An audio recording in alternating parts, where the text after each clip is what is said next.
In today's video, I'm going to teach you how to build a real estate follow-up system with custom property tracking, a resale pipeline, segmented buyer lists, automated investor updates, and commission reporting.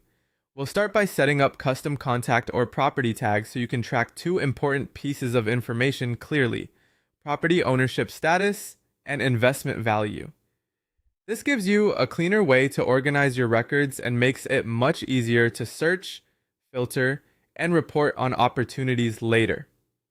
As you create these fields, keep the naming simple and consistent so your team can understand them at a glance. For example, property ownership status should clearly reflect where the ownership situation stands, while investment value should capture the financial significance of the deal in a way that supports future analysis. Next, create a specialized resale pipeline built specifically for this part of your business.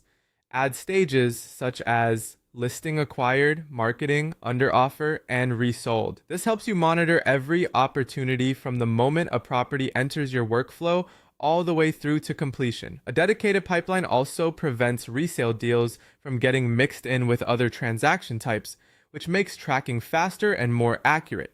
As you move deals through each stage, make sure the stage names reflect real progress points in your process so the pipeline stays practical and easy to maintain.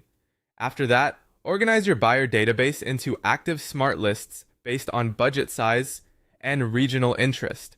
This is especially useful if you work with a wide variety of investors or buyers who are looking for different types of opportunities. Grouping contacts this way lets you quickly identify who should hear about a property first.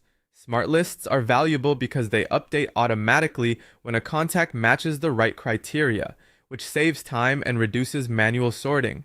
Once your lists are in place, set up automated email updates for real estate investors whenever matching properties hit the market. This allows you to respond quickly and keep interested buyers engaged without having to send every message manually. Be sure the automation is tied to the correct list conditions, so each investor receives updates that actually match their budget and location preferences.